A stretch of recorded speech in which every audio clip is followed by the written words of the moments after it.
Yo creo que últimamente los medios deberíamos de reflexionar sobre qué imagen estamos dando y sobre todo sobre qué percepción está teniendo la gente, toda la gente que consume lo que nosotros producimos.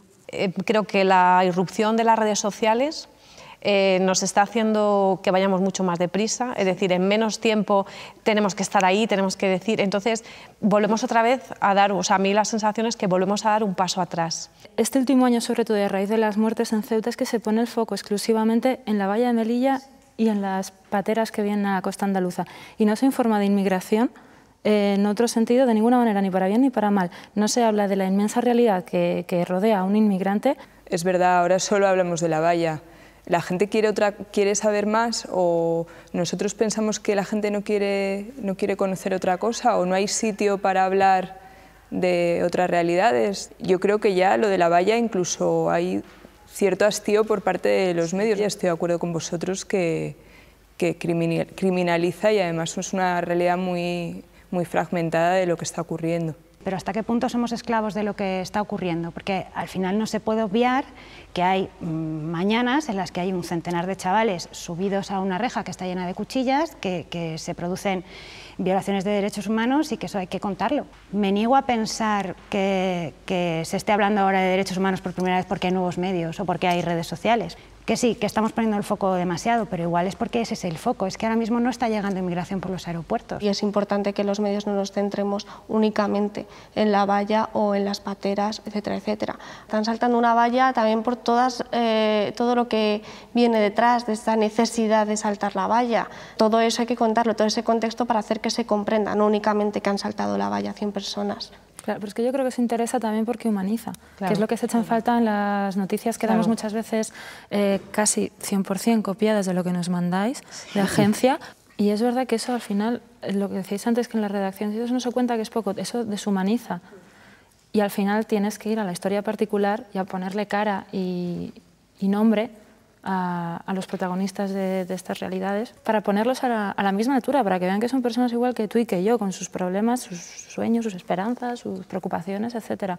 Pero es verdad que también eso no suele vender tanto en un informativo a las 2 de la tarde o a las 9 de la mañana. Es que la deshumanización es la estrategia. Es la gran madre del cordero. Si no les deshumanizamos, sería insoportable para cualquier ciudadano saber lo que está pasando. Claro, pero si son ilegales, si son irregulares, si son sin papeles, si son clandestinos... Duele menos y no se te atraganta el desayuno. Hasta que no ponemos la palabra personas, ¿no? Que yo sé, nosotros las crónicas periodísticas, a mis compañeros lo hemos intentado hablar, ¿no? Por favor, utilizad personas, ciudadanos de tal país, siempre intentar por lo menos con ese timno, ese poquito a poco, porque no se te olvide que son gente, o sea, no son personas sin cara. Si siempre cuando hablas de inmigrantes, hablas de los inmigrantes que vienen, y encima lo que decía, de manera violenta, al final esa distinción entre nosotros y ellos nunca se va a borrar. O sea, yo creo que hay que contar lo de la valla, pero también contar mucho más. Pues contar, pues mira, en este país es porque el nivel de paro es tal, y este nivel de paro es porque hay varias multinacionales que se están quedando con sus terrenos y no tienen que comer.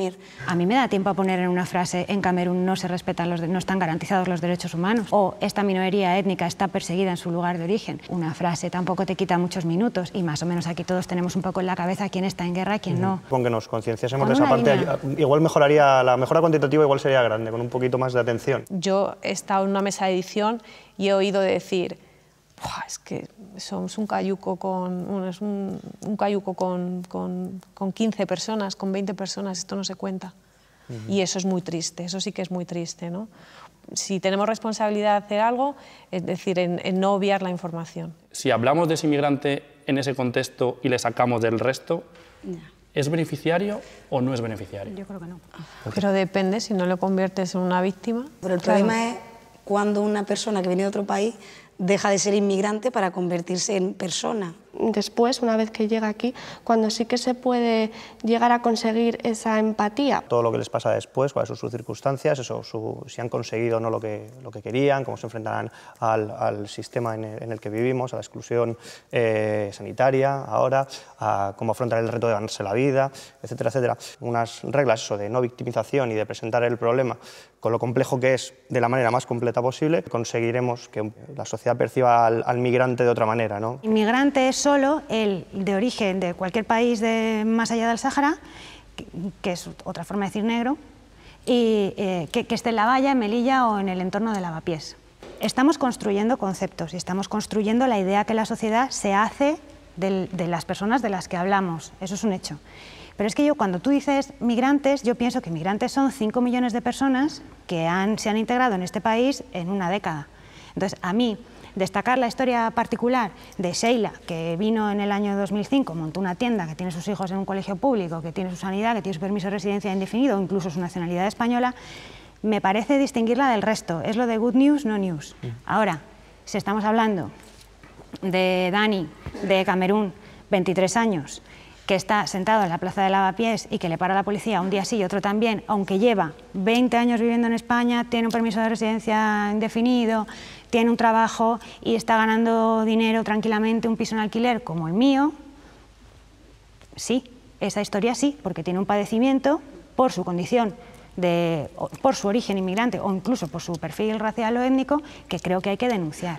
Falta tiempo para decir de nacionalidad marroquí, de nacionalidad pakistaní, cuando un español no se dice de nacionalidad española. Sí. O sea, aquí no se dice inmigrante, pero se habla de la nacionalidad. Ya se le cuelga el San Benito, ¿sabes? ¿Y por qué? Cuando si se trata de un español no se dice. Eso al final está creando un sesgo negativo para las personas de esa nacionalidad. Cuando sea determinante para la historia que queremos contar. Sí. Eso es, si tiene un problema porque es inmigrante, si sufre un problema de discriminación, de xenofobia por eso, si está excluido sanitariamente por eso, si una empresa no quiere contratar trabajadores extranjeros porque son de esa nacionalidad o de otra. Entonces, en ese punto es en el que deberíamos movernos. Por ejemplo, cuando un individuo quema o rocía con ácido a su mujer, pues yo creo que ahí a lo mejor sí que hay que decir de dónde viene, qué religión tiene. Yo creo que hay que tener cuidado con eso. Por ejemplo, por lo del que dice de la religión, o sea, en ningún momento, aunque profese el Islam, no quiere decir que el Islam defienda que tú puedas tirarle ácido a la cara a tu mujer.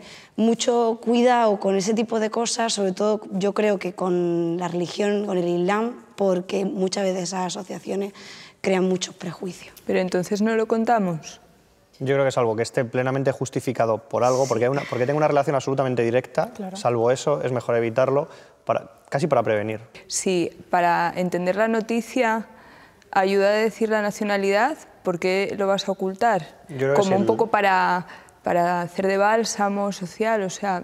No sé, porque tenemos que ser responsables también de que somos generadores de imágenes. Entonces, la gente se para pies juntillas lo que aparece en los medios de comunicación, así, ahí está el poder que tienen. Pero por el hecho de ser iraní, a lo mejor es iraní, pero no profesa la religión islámica, ¿sabes? Blanco y en botella no siempre es leche, ¿sabes? No tiene por qué ser así, no creo que no debemos traspasar esa línea, ceñirnos a lo que hay y ya está, no sacar conclusiones. No sé, me cuesta pensar en que seamos responsables absolutamente de todo, ¿no? De ese tratamiento social que luego la gente hace al inmigrante porque tú hayas hecho una noticia de una manera o de otra, ¿no? No sé. En el caso del salto de la valla, en el momento, quizá posteriori se puede, pero en el momento inicial es bastante complicado conseguir información. Nos limitamos al comunicado, generalmente. El poner una frase de se desconoce el número de heridos al otro lado de la valla ya le hace recordar a la persona que lo está leyendo o que lo está viendo que hay algo más al otro lado de la valla, porque hasta qué punto interesa en ese momento si no va a más, desgraciadamente. ¿Qué pasó con la tragedia de Ceuta? Que de repente hubo un colectivo que fue Caminando Fronteras que empezó a poner en contacto a personas que habían sido testigos directos o sufridores de aquel intento de salto que acabó con la muerte de 15 personas con los medios de comunicación, móviles, o sea, directamente por teléfono. Y el tío que ha sido montado en un autobús y embarcado a 30 kilómetros del Tarajal te cuenta en primera persona lo que le ha pasado. Eso es un cambio y va acompañado de otro. Ciudadanos que estaban allí y lo grabaron con sus móviles. Eso nos ha hecho a todos un poco mirar al otro lado y decir, oye, pues si hay gente que ha estado allí, que lo ha visto y que está dispuesta a hablar, yo estoy dispuesta a hablar con ellos y a entrevistarles. Lo que pasa es que yo particularmente me encuentro con muchas barreras. Que haya un momento en que las ONGs han dejado de ser la fuente que eran antes, porque a partir de lo de Ceuta hemos empezado a trabajar con personas voluntarias individuales que iban allí y que hacían el trabajo que a veces anteriormente han hecho grupos completos de ONGs. Yo en los últimos meses no he visto por parte de las ONGs una implicación real en en el suceso de Ceuta o en las cosas que hemos visto, las aberraciones que hemos visto después en La Valla. Pero no, yo no estoy viendo aquí a las ONGs como ha habido hace unos años. Luego, por otro lado, creo que desde siempre las ONGs habéis tenido que me parece muy bien, pero que habéis querido proteger mucho a las personas con las que trabajáis y habéis querido controlar mucho la información. Entonces no nos habéis dado todos los detalles o a veces no nos habéis permitido reunirnos toda la tarde con las personas que queremos entrevistar. Y yo hay veces de verdad que veo más fácil hablar con policías, gente de interior que te cuente cosas que sí que te puede manipular, pero que te cuente cosas, que hablar con vosotros más allá de un comunicado de condena de unos hechos o unas palabras. Que las ONG no solamente sean reactivas de esperar a que te llame un medio, sino también activas, en el sentido de decir, oye, mira, tengo un testimonio tal y cual, y hacer fácil esa relación de confiar también en la ONG, en los periodistas. Saber el hecho de, incluso que ha habido un vuelo, se suele conocer a posteriori, cuando es anunciado, no, de hecho ni lo anuncia, pero luego por determinados, obviamente, porque las ONGs que trabajan con ellos